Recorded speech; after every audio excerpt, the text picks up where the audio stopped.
Welcome everybody to Hacker Valley Blue, where we get the industry's best and brightest cyber defenders to share their experiences and tips on how you can better defend your assets and networks.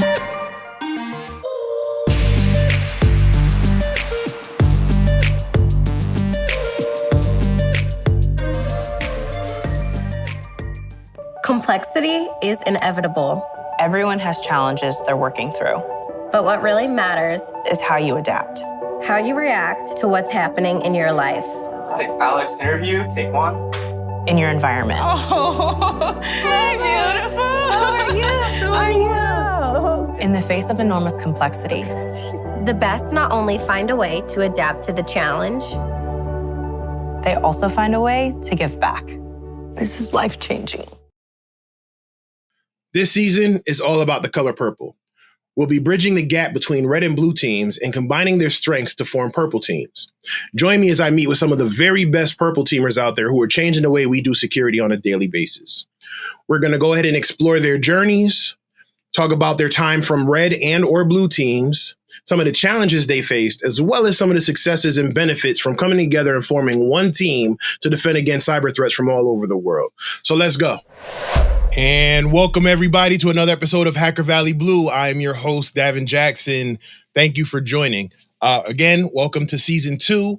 This season, we are focused on bridging the gap, getting blue teams and red teams together to form our purple teams. And we can't speak about bringing purple teaming in without speaking to some of the, 4 people who were there speaking for purple teaming back when it wasn't a buzz term or a trendy word. So I had to reach out, and actually while I was reaching out, this gentleman reached out to me.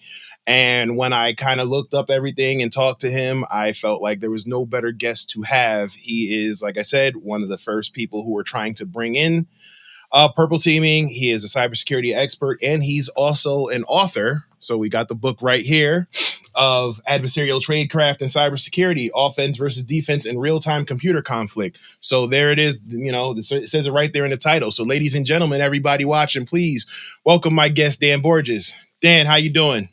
Hey, Davin. Great, man. Thanks for having me. No, thank you for joining. Like I said, I know you are a busy individual. So, when you reached out and said that you would love to speak to your experiences, I jumped right on it. So thank you for joining. But for those who aren't familiar with you, why don't you just give them a brief introduction?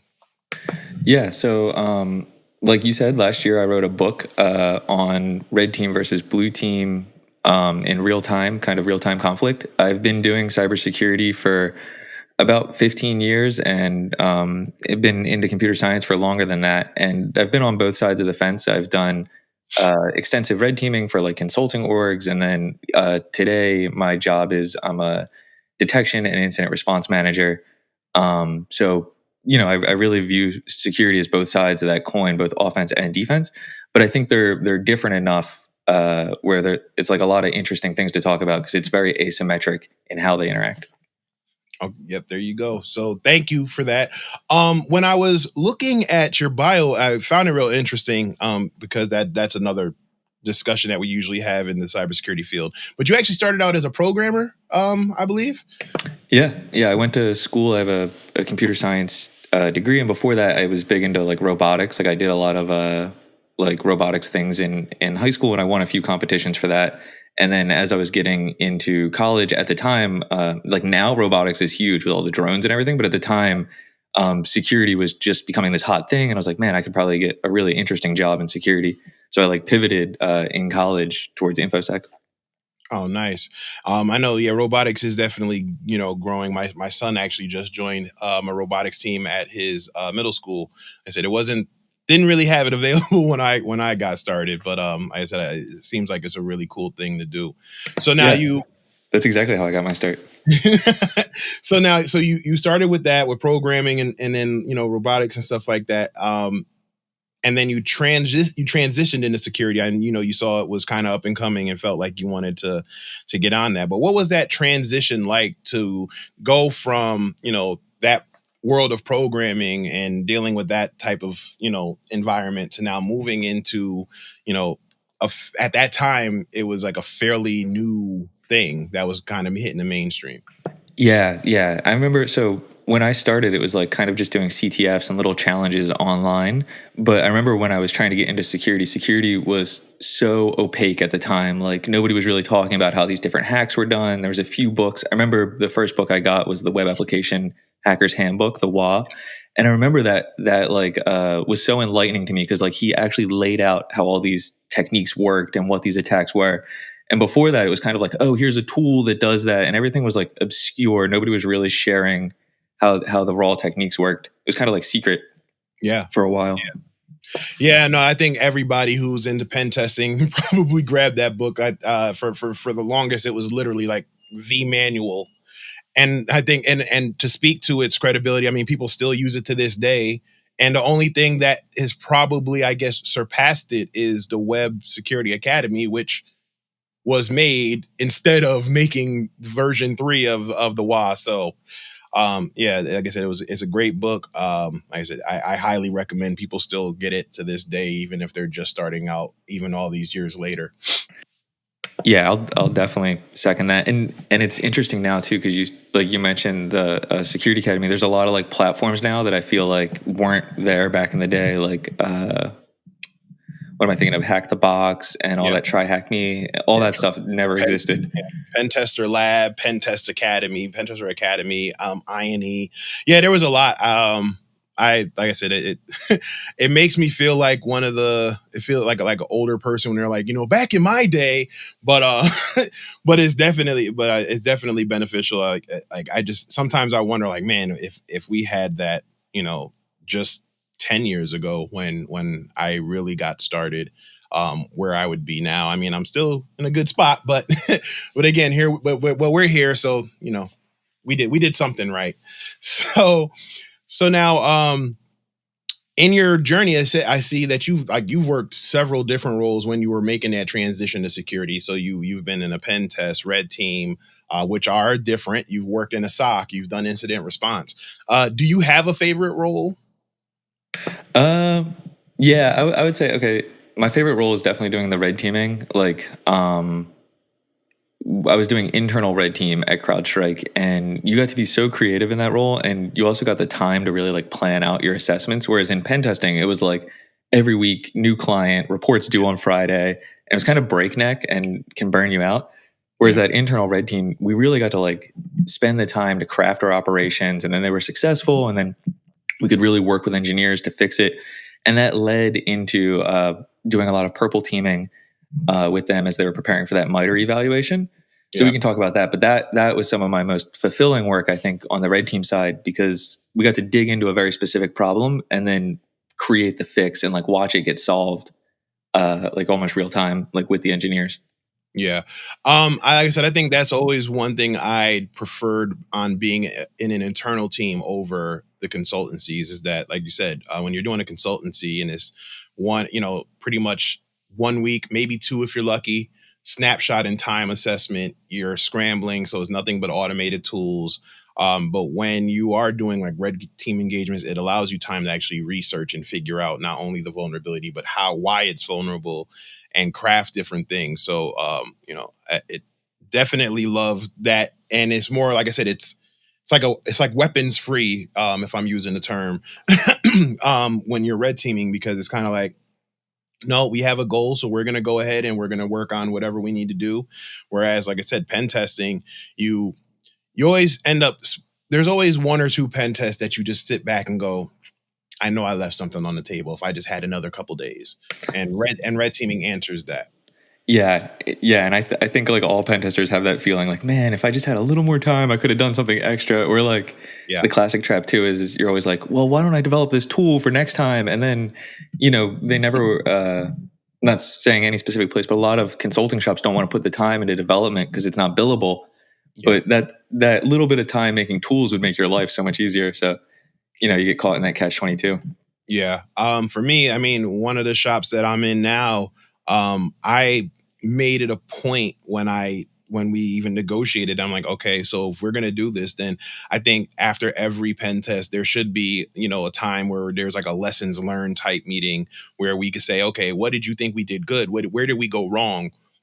how do we fix that, in a solution? So we have that time to research different, whether there's already tools out there or if we need to script up something or anything like that. And there are a lot of people who are way better at scripting and typing up stuff than I am, but at least getting a bunch of people in the room to collaborate, which brings me to the topic of today with collaboration. But so we talk about, you've had experience with red teams and blue teams, and, you started doing the collaborating. But what was the moment, if you can pick one or two moments, that the concept of purple teaming, because I don't think it was known as purple at the time, but the concept of purple teaming like clicked for you? What was that moment where it's just like, we need to do something different? Yeah. So I remember the moment, not the exact day, but we were doing this a lot. But it was in 2014, just after the Target breach. I was consulting with Mandiant at the time, and they had this huge thing called like the Cyber Fusion Center. They were bringing all these different consultants to fix all different parts of Target. And we were doing red teaming on all different parts of the org. And we wanted to do, at the time, we called them detection tests. And we just wanted to make sure that if we sent a fish, the blue team could catch it every week. And this was really cool. So we came up with a bunch of different tests, and we had this whole spreadsheet, and I can get into all the things in the spreadsheet if people are trying to do this at home. But we also divided it into 3 different tests, and we based this on the Johari window, or that thing that Donald Rumsfeld is famously quoted for, which is like the known knowns, the known unknowns, and the unknown unknowns. Mm-hmm. So for our known knowns, we basically took poison ivy or like off-the-shelf malware. We said Windows Defender should catch this. And we created a little kill chain. We're going to send an email. We have somebody that's going to click it. They're going to download Poison Ivy. Around this time, we think Defender should kick in, automatically block. The SOC should get an alert, and it's a done deal. Like, this test can be fired without anybody being there. And every day we can change our known and make sure we just have coverage. But we're like, okay, this isn't that fun. Like, the SOC's not actually chasing anything here. So let's make it a little harder. So we took that known and we ran it through a packer, or like a cryptor. I think it was like Hyperion at the time. So that would like just take the binary and then encrypt it all. And then as it would run, it would brute force itself and then unpack itself. And that would get around Defender. So now we had this signature that people should have known about, and we were like deploying this, and it was getting past their initial IDS, but they would still have alerts that fired in the SOC for like network C2 or whatever. So in our spreadsheet, we had like, was there an initial detection, and then did an alert fire, and then what was the response time to that? So this is where the SOC would start to get involved, and they would start to shut this thing down. And then we also had, this was really fun, our unknown, which was an internal rat we were writing ourselves, which was pretty cool. It was just a .NET implant, and then it would like beacon out to a web server. Very fun, just like, writing these tools. But that one they would struggle to catch for a while.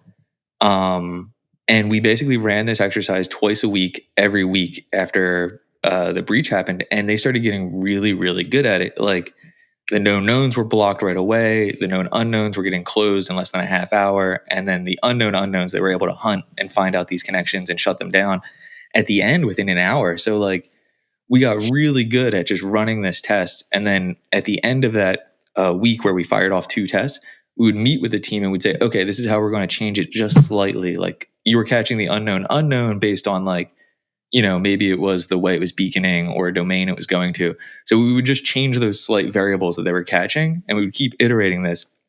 And like, when we started, the blue team was, maybe catching the known unknown, but at the end they were so good. Like, they would catch everything within an hour. And at the time, I knew this was onto something. Like, I was writing about it at the time. I was calling it detection testing. And I was like, we're just reintroducing these things that they should be catching, and then like testing their processes and seeing how we can just move that line of what they're detecting and how quickly they respond to it.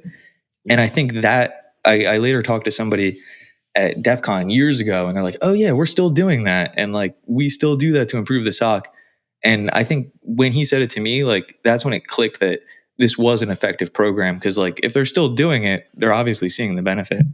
Oh, absolutely. I mean, just in your story, for one, thank you for sharing that. But I mean, just in the story, you can see the benefit, because again, you're firing off these things that should be detected, And now you're seeing it in real time that nope, it's not happening. And now you're actually giving actionable information, because one of the I guess I would say blockers with working on an internal team when you're trying to hand it to the security team or the developers is, did it show me the impact?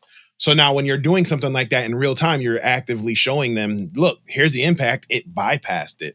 But a couple things that come to mind, I feel like, and this is just my opinion. So folks, just, don't roast me on this. I feel like Target and was it the TJ Maxx one? I feel like those two breaches redefined what it meant to be in security. And I know it was a hectic time for everybody who was there at that time, but I think for me, I would have loved to be a fly on the wall, or even just in some of those, meetings that you talk about. Cause I was in tech and I was starting to get interested in the security, but I didn't jump into anything full on until about, I think, a year later when I said when I finally settled on being a pen tester. But I feel like the learning experience, there was no way that you could have walked into those scenarios, those breaches, and not come out better, sharper, stronger, faster with it. And because I mean, you speak about it. I think I spoke with Bryson about it a few times where, it literally was just a time where it said, where everybody just kind of came together and said, all right, we need to reassess, reevaluate, and strategize how we can be better.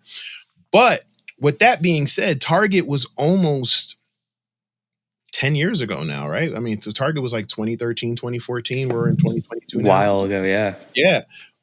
So with that being said, with it being almost 10 years ago, why are ideas that you and your team back then were thinking about then, why does it seem like it's only starting to gain traction now?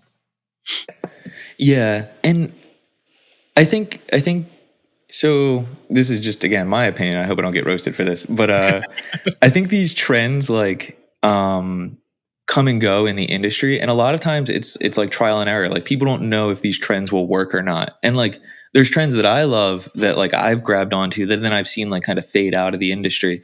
So like network monitoring, for example, I used to think like network monitoring was so powerful and you could see all this stuff, but like we've slowly seen that, trend out of the industry. And maybe it's just because of the way our networks are designed nowadays with everybody being in the cloud. But I think security is a lot of like trial and error. Like, not everybody has the answers.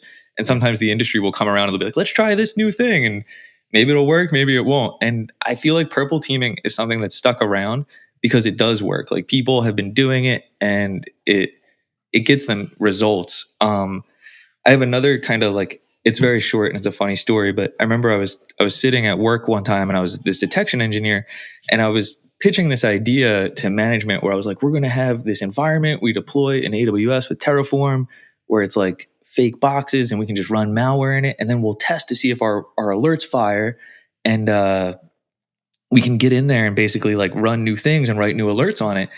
And I was calling it DetectionNet, and I was having this intern build it, and I was in love with it. And I remember the CISO came to me and he's like, "Why are we doing this? Like, doesn't like Falcon come with alerts that work?" And I was like, "Well, it does, but not really. Like, you got to write the alerts yourself if it's things you care about." And I feel like that's like almost a misnomer among security tools in the industry, right? Like, it'll come detecting everything, and rarely does it. It's like you really have to set it up yourself. Yeah. No, agreed. I know somebody, I didn't speak to them and get them permission, so I won't say their name, but there was something that happened recently and this individual was able to detect it and figure out what was going on faster than the tool in question. I won't name the tool either.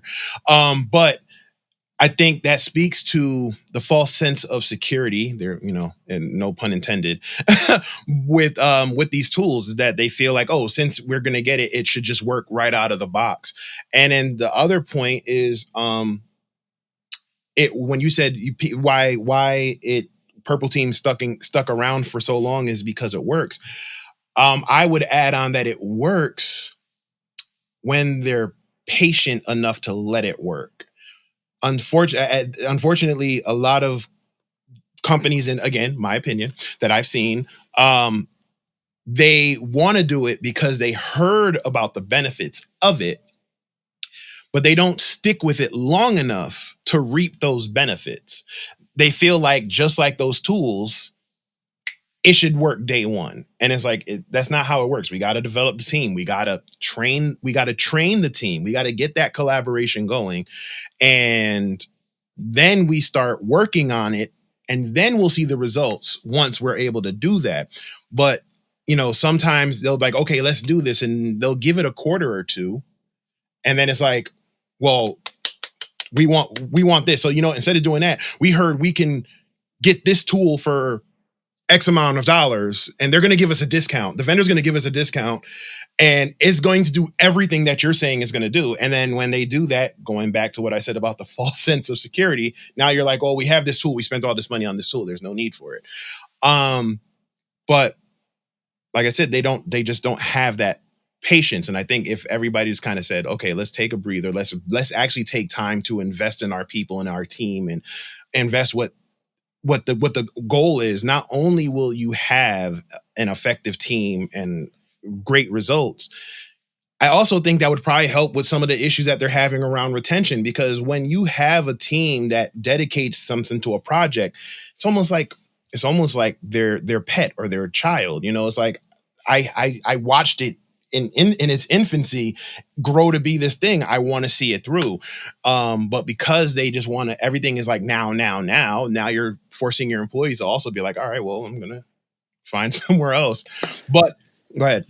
Oh, I was just going to say, like when I told those stories, like those success stories, that was just the pretty side. Like the Target thing, there was a month of just meetings where we'd run these tests and be like, we didn't catch it. And that'll happen a lot. And like you said, there's like so much communication, and I'm not showing you guys the messy side where it's like, maybe there's a tool you find and you want to go detect it, and you'll write up a mock detection, and there's like hundreds of thousands of false positives, and you're like, this detection just won't work, right? And like you spent all this time trying to figure it out.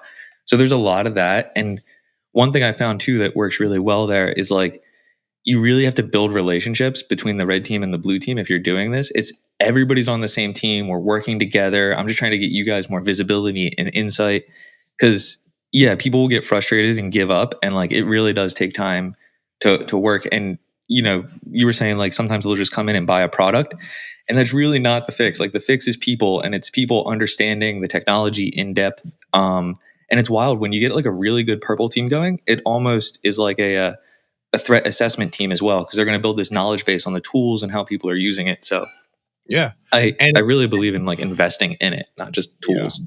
And I think to build that proactive security model that everybody dreams of having, where the security team is acting proactively and not reactively. Like I said, I see that happening with that collaboration. So, that's one of the benefits I see. But if you could, just speak to, I mean, we touched on it a little bit with, getting that team environment and that collaboration. But what are your thoughts on bridging that and doing the purple team versus the traditional red versus blue silo? Yeah. So I really think like bridging it and having that common understanding is really important. So one thing that I'll do is I'll create like a whole wiki with like almost like my own MITRE pages on each of the techniques and like all this background info. And then if there's ever like, if I hit a stumbling block with an engineer, all of a sudden now I have this like great information to show them. And it's like, they don't think that I'm just like pulling this out of my back pocket. Like I'm very familiar with this technique. I've thought about it. And then what I try to do is, even if it's not like my area of expertise, I'll dive into whatever tool they're analyzing it with. So if they're like, oh, I debug it to see if this fired, I'll download all those tools and I'll try and get that data for them. And then I'll try and like help them analyze it. And then it's really just understanding each other's side. Like if you can show them how the tool works in all these different methods, they might think of a cool way to detect it. Or like if you're sitting there with them looking at like all the results in the sim, you might see, okay, maybe this isn't feasible because there's too many false positives or something like that. So it's understanding each other and like where they're coming from, what they can write, I find helps a lot. And then I think like just my approach to security in general has now shifted a lot, where it's never like, try not to blame people like, oh, we missed this. It's always like, I'm helping you. We're going to help solve this problem together. Yeah. So I think just shifting your language helps a lot too.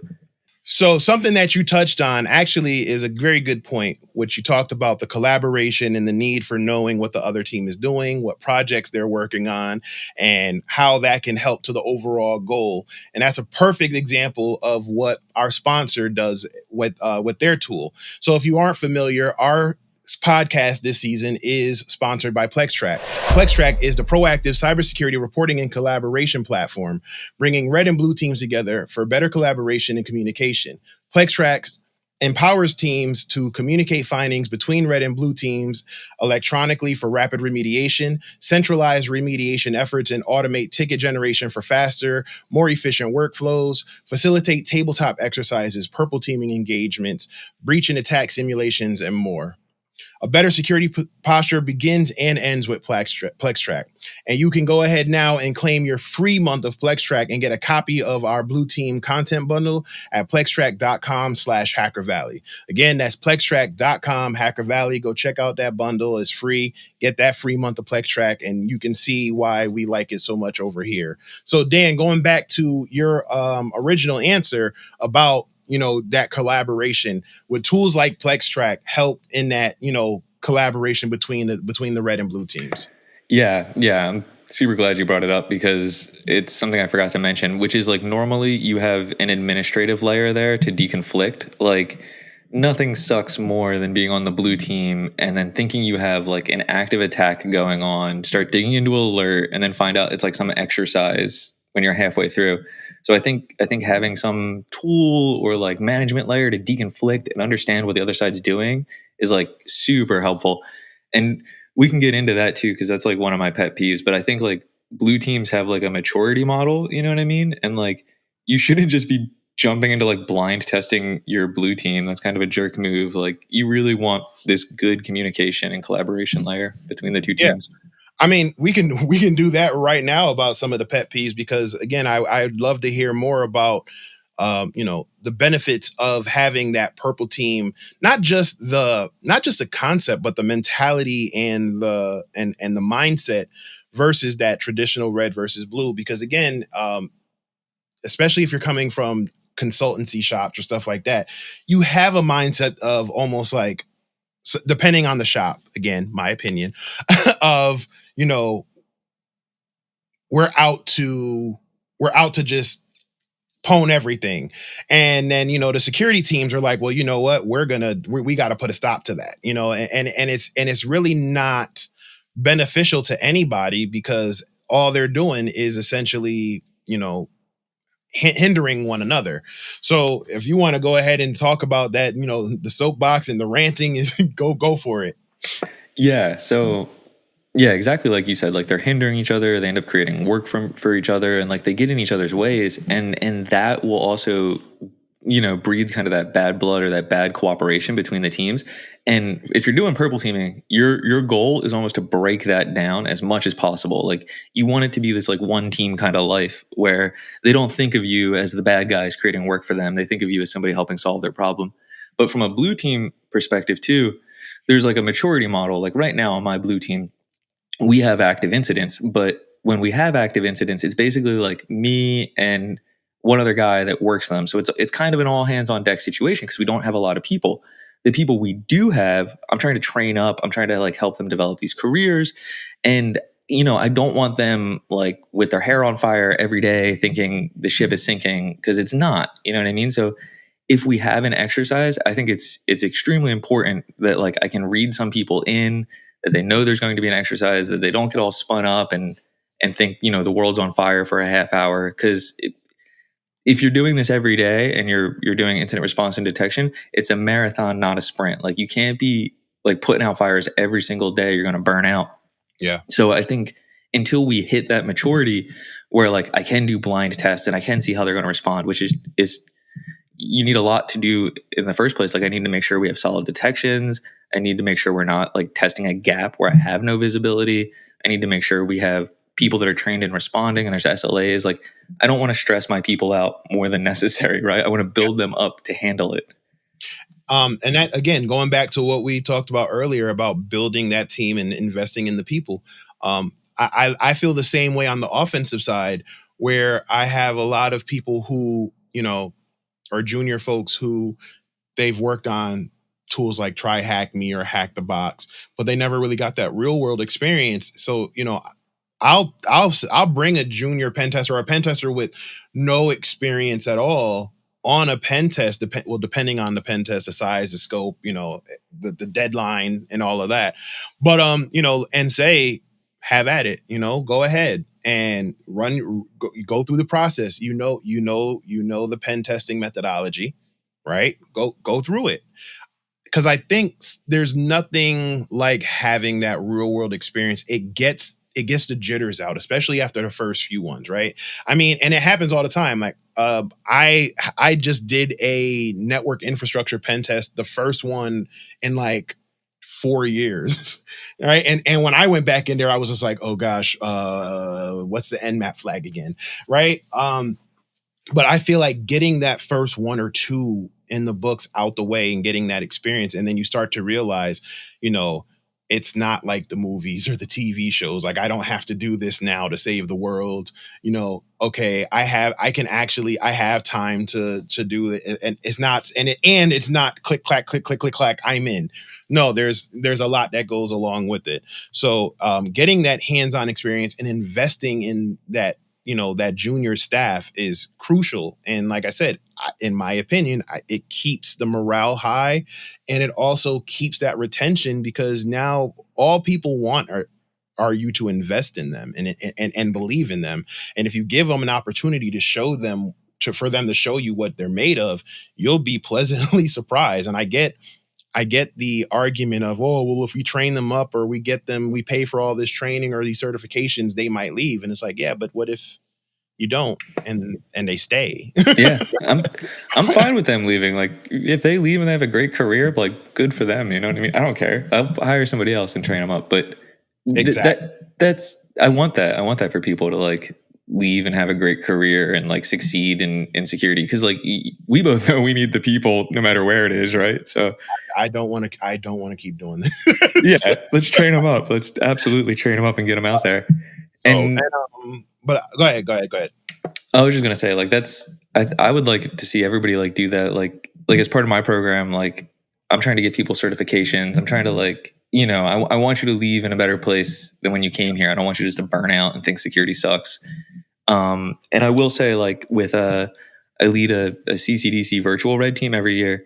And there I was doing it a lot like the way you're talking about with the pen test. Like, I'll always take a junior, and like they might be up against a team, but I make sure that they have a senior or a mentor or somebody they can bounce questions off of on their team. Yes. Because if I just put them up there against it alone, like sometimes they might not come back. Yes. And I'm trying to, like, you know, build hackers. Yeah, no, agreed. And again, going back to that word about the collaboration, it's important, you know, because you having that senior person there to go, because again, there are times where you go, did I do this right? You know, and just having that, you're doing awesome. Go ahead. Right. Sometimes that's all it is. You don't even have to get into the weeds of, okay, well, what did you run for this SQL injection or whatever it is? Sometimes all they need to hear is that word of reassurance from someone who they trust, or no, you're killing it. You're killing it. Personally, as a security person, I feel like we always see flaws in everything. You know what I mean? Yeah. Like, so like my new thing is like, yeah, if it's 90% right and there's 10% wrong, like, you're doing great. Like, I'm not even going to mention the 10% because it's going to demoralize you. And I'd rather just have you keep on. Save it for after and go, you know, if it's not something that's crucial, that's a critical issue, save it for after that and say, look, I just did one where I'm just like, I went in front of the leadership of the company and basically just advocated for this young lady and just told them how awesome she was. Why, like, I even made the point, like, why am I even here when y'all could just build her up, you know?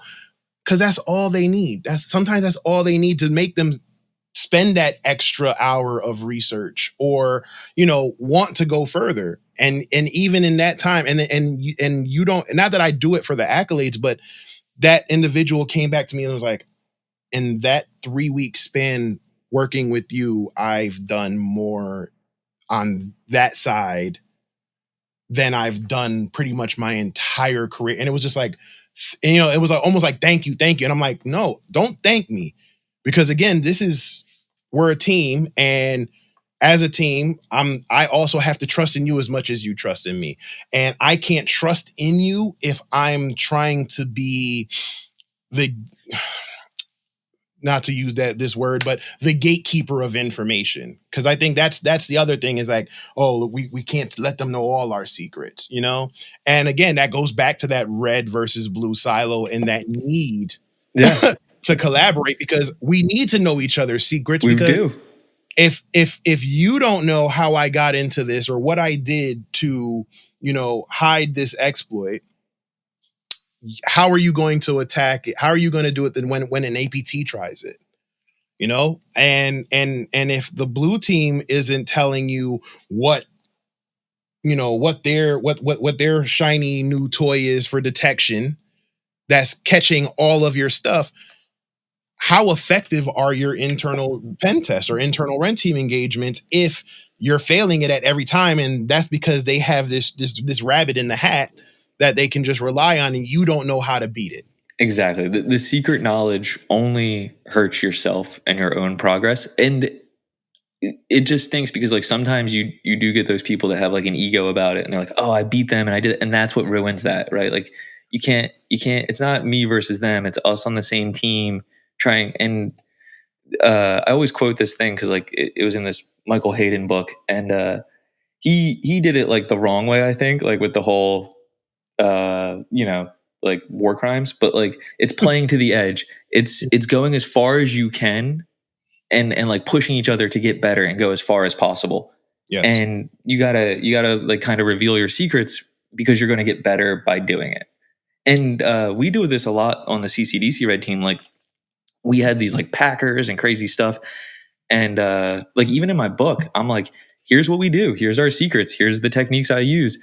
And like I burn it, and every year somebody's like, aren't you like worried about burning your technique and like nothing working? And I'm like, I gotta get better, man. I gotta get new techniques. Like, yeah, I'm worried about it. Exactly. And I'm glad you mentioned that, because that was going to be my next question was, so in that need for collaboration and sharing that information, was that the leading factor into writing that book? And what was that process like? Because, we all have notes, right? We all have notes. We all have thoughts. We all have ideas. But then to put that into a book and get a publisher to say, you know what, we love it. And now you have to take your notes and essentially polish it for someone else. What was that process like? And then also tell me how nerve-wracking it probably was to say, okay, these are my thoughts. And now you're putting it out to probably one of the most critical communities, unfortunately. Yeah, no, exactly. So like inspiration for the book was definitely like these CCDC teams. Like I saw these blue teams coming in, and every year I felt like some teams were doing good and then other teams weren't. And I was like, why? Like, what is happening here? And what I arrived at is what I think is institutional knowledge. Like some of these schools just have really good programs, and then those programs are taking notes year over year and like giving that to the new students coming in. So the problem you get is basically this churn of students, like every 4 years or whatever. Like you may lose all institutional knowledge in your club. So I was like, we need to, like, there's so many lessons learned here that we're just repeating every single year. I'm just going to like write them down and try and even the playing field there. So that was a large part of it. And like, I mentioned things in there like understanding root cause, right? And like that's something that Dave Cohen, the leader of the CCDC red team, just repeats every single year. He's like, you're going to try and knee-jerk reaction to something. You're going to try and block an IP right away. But he's like, but what you'll get more value out of is understanding like, where did that process start? Like, how did that happen? Instead of just like smashing that block button. Yeah. So that's kind of what I was trying to do, is like draw these lessons out. And then also I'm just like very explicit. So like, I'm also like, here's the exact technologies. Here's how I would catch them. And really just trying to give people like this leg up against me. Like how would I beat me in one of these competitions? Yeah, no, I definitely, and I haven't finished it, but I've definitely saw that where, but you're doing it for both sides, right? Because on one hand, you're telling the defending side, hey, this is how you get a one up on them. But then you're also saying, however, if you do this, there's good chance that you might bypass any detection. And I love that. And then again, to your point about the root cause thing, I thought that was brilliant, because that's one of the things that I try to instill with my junior team is just, okay, so you scanned it, you verified it, you know that it's vulnerable to this vulnerability.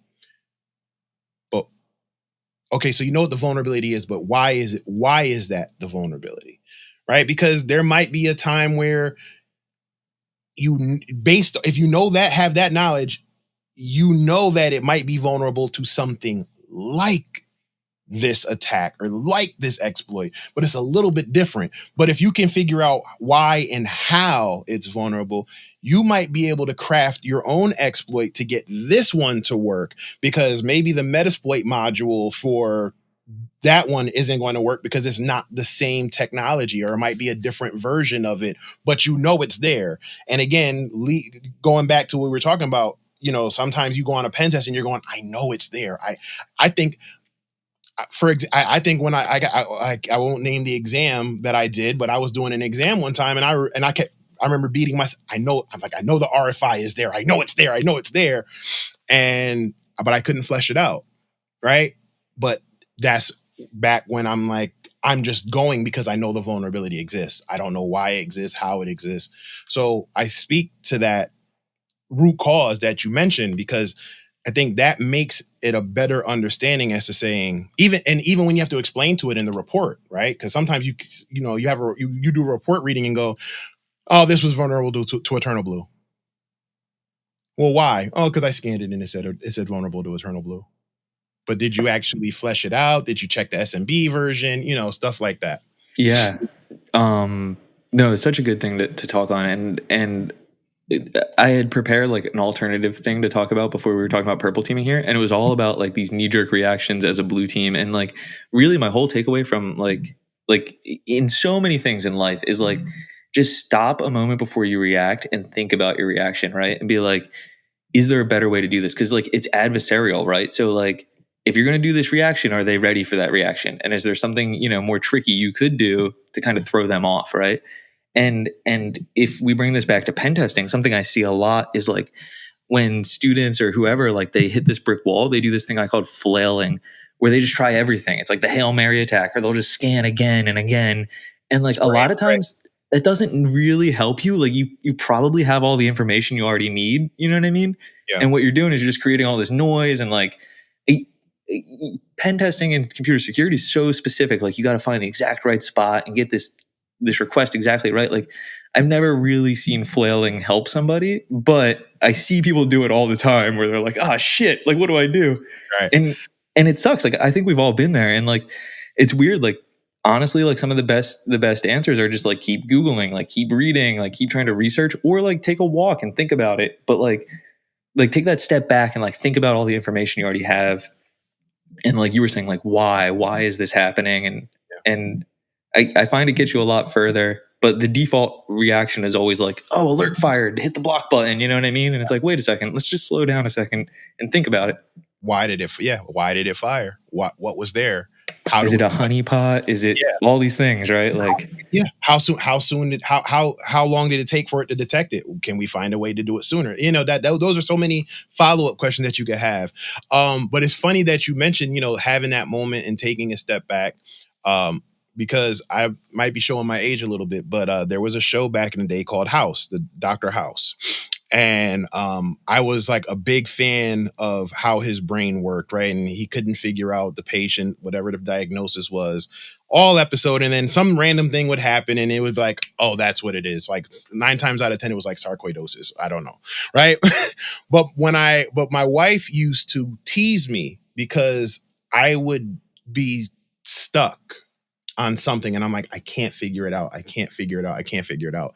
And there were literally times where like we'd be laying in bed and it'd be like 4 a.m. and I go, ah!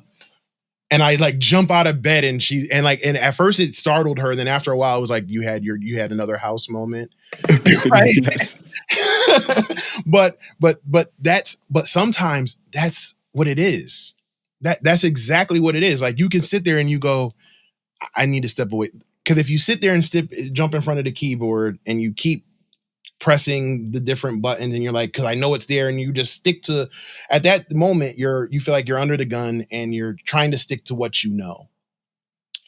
And in doing that, they say the definition of insanity is doing the same thing over and over again, hoping for a different outcome.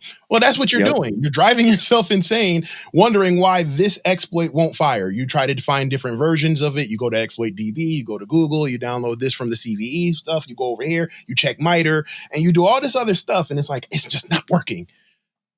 But I'm going to keep trying. Such a familiar feeling. Yeah.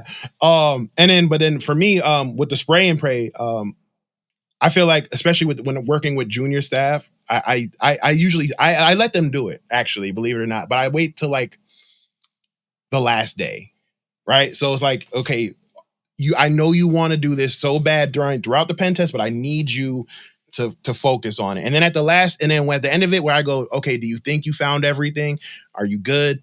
All right, spray and pray, go for it, right? Just avoid doing anything that will cause a denial of service, because Lord knows we never want that to happen.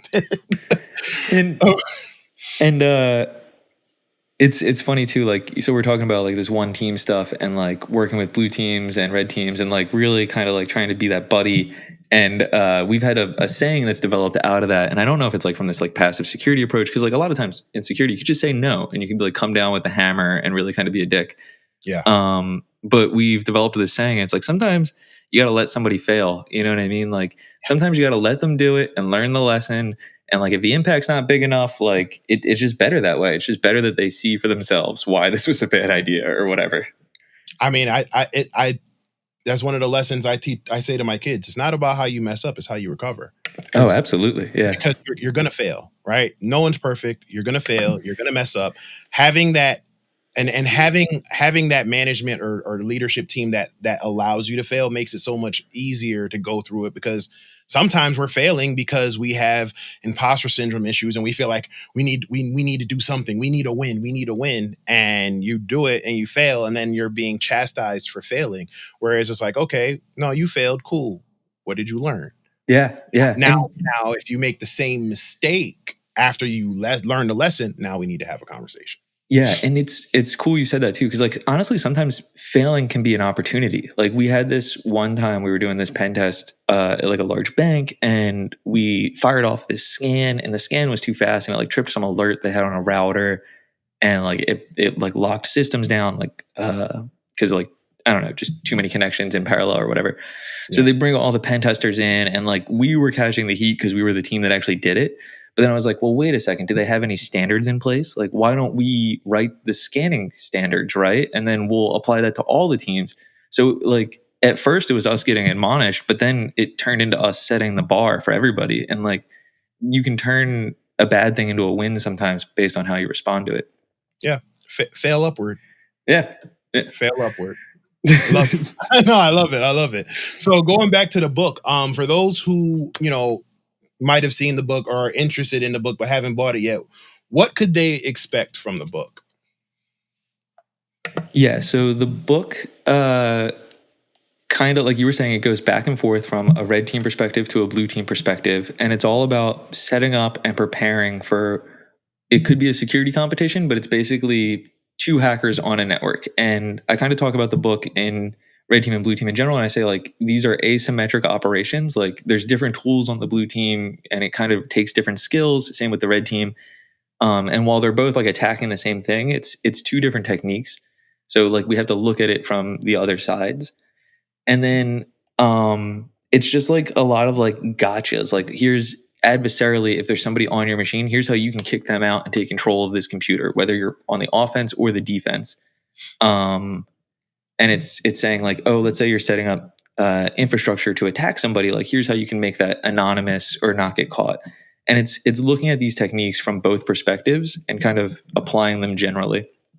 And then it's a lot of like lessons learned from like my time doing this. Like, you know, I've been attacking somebody and they found my code this way, or here's how I stopped like a real campaign of attackers doing this technique. So Nice. I think it's a lot of practical advice. And then I also include a lot of theory in there, like just things to think about in general. Like I have all these principles, like the principle of economy. Like each side only has so many people, so much time and expertise. And it's not like they have like, you know, like a magic infinite army, right? So it's important to think about those things when you're thinking about somebody attacking you or somebody defending something. No, definitely. And like I said, I'm trying to get some more free time to finish it. But for those who want to know about it again, it's called Adversarial Tradecraft in Cybersecurity. It's a nice book here from Pact Publishing, Offense versus Defense in Real-Time Computer Conflict. So again, thank you. And like I said, it is it says expert insight on the top, and I would agree 100%. So again, thank you for writing that. Thank you for sharing that information and going through the whole, you know, writing and editing process, because I know it's just a pain. Yeah, and same. Thanks for having me on, and thanks for the podcast, man. And like you said earlier, you were like you bigged up one of your employees, and then you're like, why am I here? And like, this is exactly it, right? Like you're making hackers and you're making the future and influencing people. And I think like that's why I wrote the book, and I think that's why a lot of us give back to the community, because like this is super fun and like passionate, and like I can tell like we all like doing this, but also like it's a great career and like lifestyle choice, and like you get to see so much cool stuff. That 100% agree. So, and thank you for the compliment, sir. But before I get you out of here, what I do with the show also is we talk shop for a lot of it, but I'm also big on work-life balance. So what are some of your hobbies outside of security? Okay. So right now I'm playing a lot of like video games and a lot of D&D. I'm probably playing too much D&D, but I have a lot of fun with it. I play a lot with like my dad and my cousin, so it's a good like time to like bond with the family, and then we can be creative. So it's fun. Nice. Yeah, I'm trying to get back into a little bit of gaming myself. Starting off slow with like Overwatch. I want to jump into League, but I'm just getting back some time, and I don't want to then like neglect everything to play League. So yeah, but I definitely believe that balance is necessary. Coming from someone who was doing the complete opposite like 2 years ago or a year ago even. Same. And yeah, like you can get so sucked into InfoSec, and like I think it's good because I think a lot of people learn a lot, but yeah, it's just remember it's a marathon, not a sprint. You know, you're going to be here for a long time. Agreed. So, and with that piece of advice, what other advice would you give to anyone looking to get into InfoSec or making that transition from your red and blue to a purple team? It's easier than you think. It seems daunting, but I think like a lot of InfoSec people are just like smart people that can sit there and think about a problem. And if that sounds like you, then give it a shot, because it's probably easier than you think, and we need the people. We definitely need the people. We definitely need the people. So with that, we're going to go ahead and wrap. So Dan, thank you again. I know you are busy. Thank you for your time. Thank you for sharing your experiences here with Hacker Valley. Thank you for writing the book. And again, thanks for being awesome, man. Like I said, I see you on Twitter and stuff like that. Thank you for just being a beacon of how to do things the right way in a field where you can be swayed to do things the wrong way. But for those who want more information about you, why don't you tell them how to find you? Yeah, so I'm on Twitter at Injection1 NJCETION, and then my book, as Davin mentioned, Adversarial Tradecraft in Cybersecurity. You can find it on Amazon. Other than that, I write a blog at Lockbox LOCKBOXX.org, and I write there all the time. So if you want to see my latest thoughts or comment on something, go there. Thanks, guys. All right. Well, thank you. And thank you all for watching or listening or however you are consuming this podcast. This has been another episode of Hacker Valley Blue. I have been your host, Davin Jackson. This has been my guest, Dan Borges. Please remember to like, share, subscribe, comment, get the algorithm going wherever you're watching this. And also, if you haven't done so already, go ahead and check out the Discord server. There's a lot of cool information and a lot of cool people over there. And a lot of the Hacker Valley family hang out on that Discord server. So you could talk to me, you could talk to Chris, Ron, you could talk to any of the other hosts. And we could just chop it up. So until next time, everybody stay safe and see you on the next episode of Hacker Valley Blue. Take care.